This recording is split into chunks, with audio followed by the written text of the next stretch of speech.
Deməli, sintaktik əlaqələr, söz birləşmələri və cümlə üzvləri arasında olan qrammatik əlaqələrə sintaktik əlaqələr deyilir.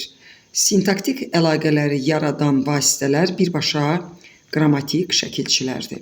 Bizim bildiyimiz hal, cəm, mənsubiyyət, xəbər, yəni şəxs şəkilçiləri birbaşa sintaktik əlaqələrin göstəricisidir. Və gəlin görək ki, hansı şəkilçi, hansı sintaktik əlaqənin göstəricisidir. Məsələn, hal şəkilçisi, mənsubiyyət şəkilçisi, cəm şəkilçisi, bunlar ayrı-ayrılıqda hansı sintaktik əlaqələri yaradır. Əslində, bu mövzuda yeni heç nə yoxdur.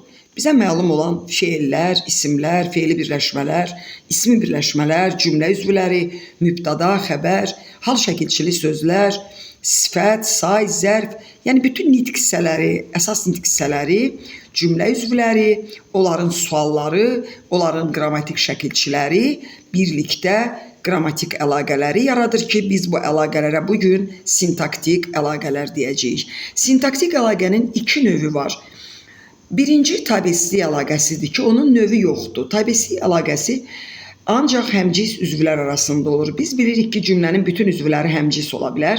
Bu o deməkdir ki, bir üzvdən ən azı 2 dənə olanda biz ona həmcis üzvü deyirik. Və həmcis üzvlər eyni üzvə aid olub, eyni suala cavab verdiyinə görə, eyni sözünə görə bərabər yüklüdür. Yəni, həmcis üzvlər arasında asıllıq yoxdur. Sözün biri digərinə tabe deyil, bərabər hüquqludur.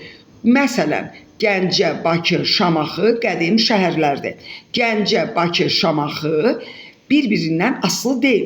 Mən bu cümlədə Gəncəni çıxara bilərəm, ora Naxçıvanı əlavə eləyə bilərəm və yaxud da Şamaxını çıxara bilərəm. Burada Gəncə, Bakı, Şamaxı sadalama intonasiyası ilə əlaqələnən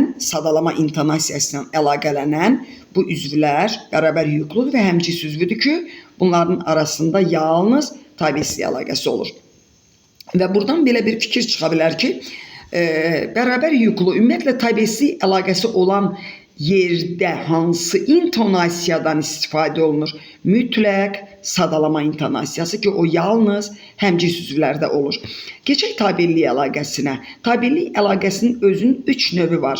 O, həm söz birləşmələri arasında olur, həm də cümlə üzvləri arasında olur. Bunlardan birincisi uzlaşma əlaqəsidir. Uzlaşma nədir? Uzlaşma uyğunlaşma deməkdir. Uyğun gəlmə deməkdir. Burada biz cümlə üzvlərindən yalnız uzlaşma əlaqəsini yalnız mübtada ilə xəbər arasında görə bilərik. Mübtada ilə xəbərdən başqa heç bir cümlə üzvü arasında uzlaşma əlaqəsi mövcud deyil.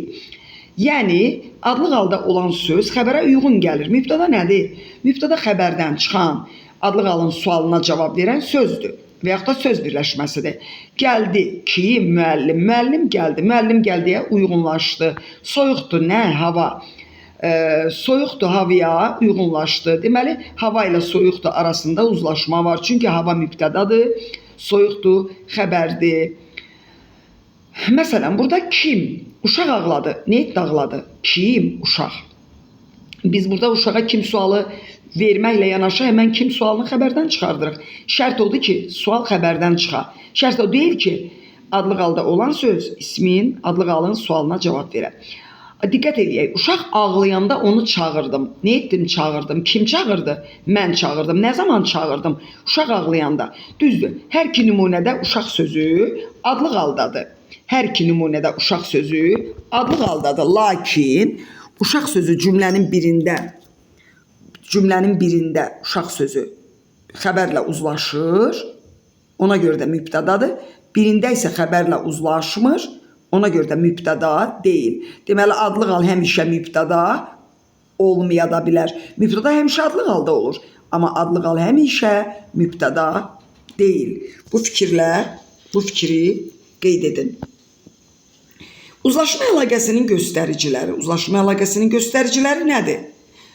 Bəli, mənsubiyyət şəkilçiləri, bilirik ki, mənsubiyyət şəkilçiləri söz birləşmələri yaradan əsas vasitələrdən biridir. Yəni, ismi birləşmə yaradır. Mənsubiyyət şəkilçiləri, mənim evim, sənin evin, məsələn, mən ev deyə bilmirəm, amma mənim evim deyə bilirəm. Sən ev deyə bilmirəm, sənin evin deyə bilirəm. Ona görə də mənsubiyyət şəkilçiləri uzlaşma əlaqəsinin göstəriciləridir. El gücü, el və güc sözləri arasında heç bir əlaqə, el və güc sözləri arasında heç bir əlaqə olmadığı halda, amma ü şəkilçisi burada sintaktik əlaqə yaratdı. Şəxs şəkilçiləri. Biz getdik. Biz və getdik sözləri arasında heç bir biz və getdi sözləri arasında əlaqə olmayacaqdı, amma ki burada şəxs şəkilçisi olaraq əlaqə. Cəm şəkilçisi. Bu da sintaktik əlaqənin, yəni uzlaşma əlaqəsinin bir növüdür.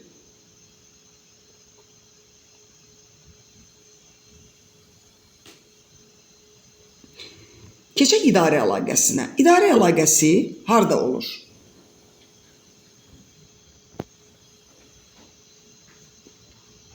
İdarə əlaqəsi yalnız hal şəkilçili sözlərlə onu hallandıran sözlər arasında, xüsusilə hal şəkilçili sözləri fe'l hallandırır.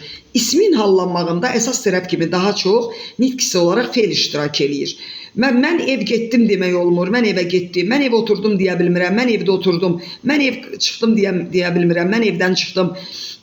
Yəni bu sözləri hallandıran, ev sözünü hallandıran, dəyişdirən fe'ldir.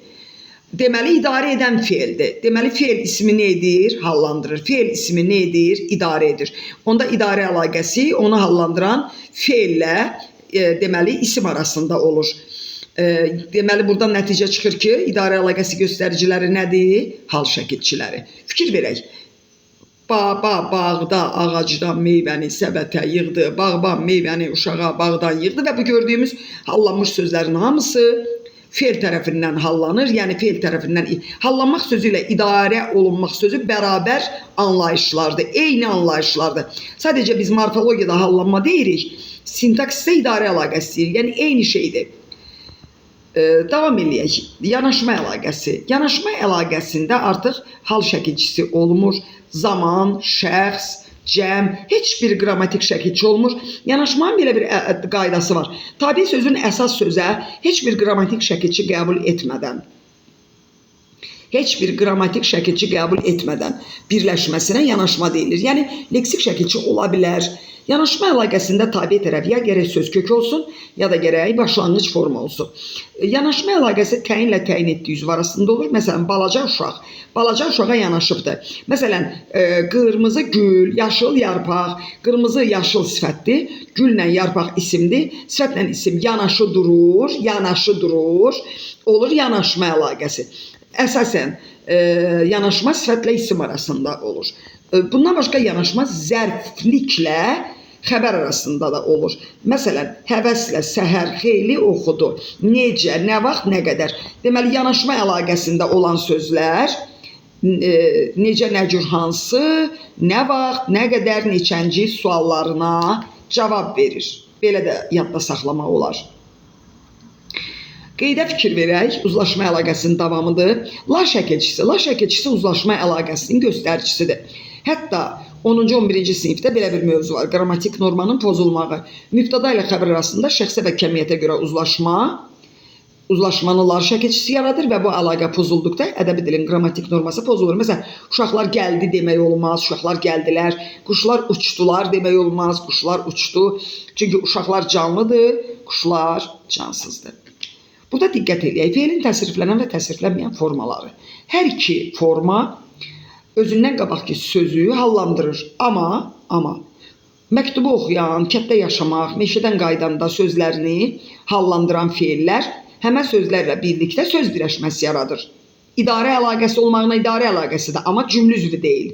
Çünki biz bunlara tərkiblər, söz birləşmələri dedik ki, söz birləşmələri bütöv üzvü kimi götürülür. Amma məktubu oxudu, həm idarə əlaqəsidir, həm tamamlıqdır. Kənddə yaşayır, həm idarə əlaqəsidir, həm yer zəfliyidir. Meşədən qayıtdı, həm idarə əlaqəsidir, həm də yer zəfliyidir. Diqqət eləyək. Qız sudan içərək çantasından dəsmalını götürüb gözünü sildi. Burada idarə əlaqəsində olan sözlər bütün isimlər, hallanan isimlərdir daha doğrusu. Amma bunların tamamlıq olmağı nədən asılıdır? Təsriflənən və təsriflənməyən fe'ldən.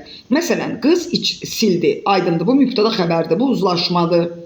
Amma sudan içərək, sudan sildi deyə bilmirik. Çünkü sudan idarə olunubdur, amma içərək tərəfindən, yəni feili bağlama tərəfindən. Çantasından götürüb, çantasından sildi deyə bilmərik.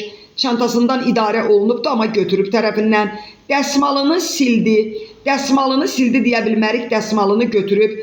Gözünü sildi deyə bilərik. Deməli, biz burada sildi tərəfindən idarə olunan söz ancaq gözünü sildi götürə bilərik. Çünki göz sözünü sildi, idarə edib, hallandırıb. Amma çantasından və dəsmalını sözlərini götürüb sözü idarə edibdir. Sudan sözünü içərək sözü idarə edibdir. Yəni bizə desələr ki, bu cümlədə idarə əlaqəsində tabe tərəflərin sayını müəyyənləşdir. Biz nə qədər hallanmış söz varsa sayacağıq. Nə qədər burada qırmızı görürsünüz? Sudan, çantasından, dəsmalını, gözünü. Bunların hamısı idarə əlaqəsidir. Daha doğrusu idarə əlaqəsində tabe tərəflərin sayıdır. Daha doğrusu feillər tərəfindən idarə olunmuş tabe tərəflərdir. Fikir verin ha, ifadələrimə fikir verin. İçərək suyu hallandırıb. Deməli, götürüb çantasını hallandırıb və dəsmalını hallandırıbdır. Sildi də gözünü hallandırıbdır. Yəni idarə edibdir. Deməli, idarə əlaqəsində olan sözlərin cümlə üzvü olub olmamağının əhəmiyyəti yoxdur. İdarə əlaqəsində olan sözlər təsriflənən feillə də əlaqəyə girib cümlə üzvü ola bilər. Təsriflənməyən feillə də əlaqəyə girib cümlə üzvü olmaya bilər. Deməli, idarə əlaqəsində olan sözlər təsriflənən feillə əlaqəyə girib cümlə üzvü ola bilər. Təsriflənməyən feillə də əlaqəyə girib cümlə üzvü, bax, sudan sözünü içərək idarə elədi. Çantasından sözünü, dəsmalını sözünü götürüb idarə elədi. Gözünü sözünü sildi, idarə elədi, yəni hallandırdı.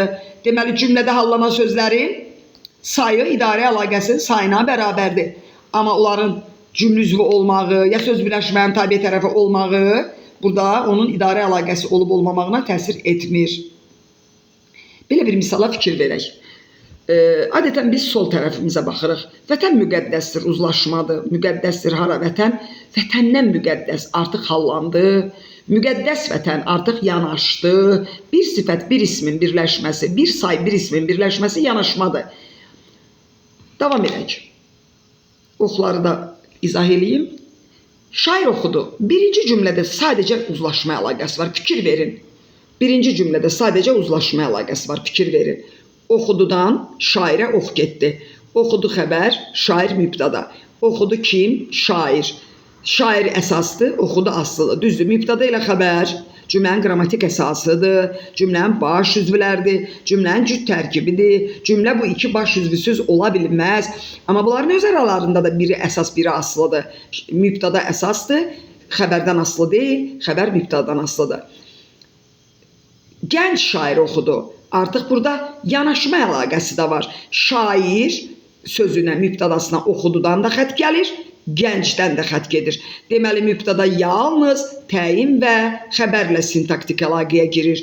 Təyin də mübtadadan asılıdır, xəbər də mübtadadan asılıdır. Başqa cümlə üzvlərinin mübtada ilə heç bir əlaqəsi yoxdur. Gənc şair şeirini oxuculara oxudu. Diqqət eləyək. Yenə də oxududan şairə ox gəldi. Amma burada artıq şeirini oxudu, oxuculara oxudu. Neçə isim var? 3 isim var. Biri adlı halda, ikisi hallanıb təsirli və yönlü halda. Xəbərlə əlaqələnəndə xəbərdən adlı hala ox gedəcək, amma hallanan sözlərdən xəbərə ox gələcək. Xəbərdən adlı hala ox gedəcək ki, xəbər mübtadadır deyə, amma təsirli və yönlü hallardan xəbərə ox gələcəkdir deyə xəbər onları hallandırıb. Xəbər şairi hallandıra bilmədi, amma şeirlə oxucunu idarə etdi. Ona görə də hallanan sözlərdən xəbərə ox getdi.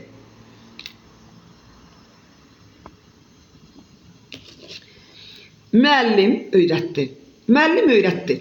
Müəllim öyrətdi. Cümlənin mübtada xəbəri eyni müstəvidə baş üzvlər.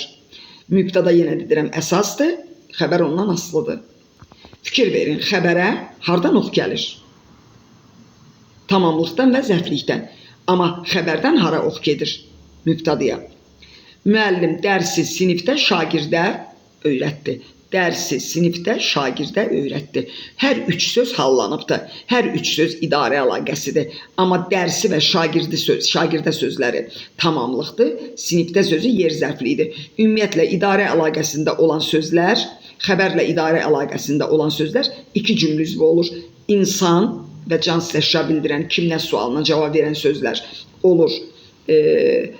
Tamamlıq, yer bildirən isimlər isə olur yer zərfliyi. Səhər öyrətdi, nə zaman? Maraqla öyrətdi, necə? Çox öyrətdi, nə qədər? Deməli, bax bu məqsədli şəkildə rənglədiyim, bax bu üç söz zərflikdir. Bunlar isə ikisi tamamlıqdır, bu yenə zərflikdir. Deməli, xəbərə hansı cümlə üzvləri tabedir? Bir tamamlıq, bir yer zərfliyi. Tamamlıq və zərflik daha doğrusu. Xəbərə iki cümlə üzvü, tamamlıq və zərflik. Xəbər özü isə mübtədaya tabedir. Diqqət eləyək. Bizə sual versələr ki, xəbərdən asılı olan cümlə üzvləri hansılardır deyəcəyik, tamamlıq və zərflik. İndi diqqət eləyək. Əlaqə. Əlaqə odur ki, bu sözü bu sözdən əlaqələndirib ikisini bir yerdə işlədə bilək. Bu dərsin ən bəsit tərəfini deyim mən sizə. İki sözü yanaşı işlədib, onların mənasına diqqət eləmək lazımdır. Əgər iki söz yanaşı işlənərsə, onlar heç bir məna, yəni bir-birinə aid olmazsa, bu zaman onların arasında sintaktik əlaqə yoxdur. Yəni biz müəllim öyrətdi deyə bilərik, amma müəllim dərsi deyə bilmərik, müəllim sinifdə deyə bilmərik, müəllim şagirdə deyə bilmərik, müəllim səhər, müəllim maraqla, müəllim çox deyə bilmərik. Yəni bu sözlərin müəllim sözü ilə əlaqəsi yoxdur. Bu sözlərin öyrətdi sözü ilə, müəllim cümlədə olmasa da olar. Fikir verin, dərsi öyrətdi, sinifdə öyrətdi, şagirdə öyrətdi, səhər öyrətdi, maraqla öyrətdi, çox öyrətdi. Mübtəda olmasa da olar. Amma xəbər olmasa, gəlin görək, mübtəda ilə o sözlər cümlə yarada bilərmi? Biz bir müəllim sözü ilə bir dərsi sözünü cümlə eləyə bilərikmi? Nöqtə qoya bilərikmi? Müəllim dərsi nöqtə, müəllim sinifdə nöqtə, müəllim şagirdə nöqtə qoya bilmərik. Amma dərsi öyrətdi nöqtə, sinifdə. Yəni biz bu sözləri ancaq xəbərlə əlaqələndirə bilərik. Və bundan başqa diqqət eləyək. Dərsi sözünü sinifdə sözü ilə əlaqələndirmək olmaz. Səhər sözünü maraqla söz. Yəni bu gördüyünüz bir müstəvidə dayanan, bax bu bir müstəvidə dayanan bu sözlər ikinci dərəcəli üzvlərdir. Tamamlıqdır, zərflikdir. Tamamlıqla zərfliklə ancaq işi xəbərlədir. Ancaq onlar xəbərdən asılıdır. Xəbərə tabedir. Amma bunlar özləri də bir-birləri ilə sintaktik əlaqəyə girə bilməzlər axı. İndi bizə tezdə sual düşsə ki, harda sintaktik əlaqə düzgün göstərilməmişdi? Burada bütün üzvlər xəbərlə yəni istiqamətlənsə düzgündür. Amma dərsi və sinifdə yazıb aralarına ox qoysalar səhvdir. Sinifdə və şagirdə yazıb aralarına ox qoysalar və s. və ilə axır. Bax bu qədər. Deməli sintaktik əlaqələr cümlə üzvləri arasında olur. Söz birləşmələrinin əsas və asıl tərəfləri arasında olur. Hansı cümlə üzvləri arasında hansı sintaktik əlaqə var? Mübtəda ilə xəbər arasında uzlaşma, zərfli ilə xəbər arasında yanaşma, tamamlıqla xəbər arasında o cümlədən yer zərfliyi hallandığına görə yer zərfli ilə xəbər arasında yenə də deməli idarə əlaqəsi var. Oxlara diqqət eləyək, diqqətli olaq. Məsələn, burada məktubu oxuyan məktubu oxudu, bayaq da qeyd elədim. Məktubu sözü hər iki vəziyyətdə idarə əlaqəsidir, amma birində cümlə üzvüdür, yəni təsriflənən feillə. Birində isə cümlə üzvü deyil.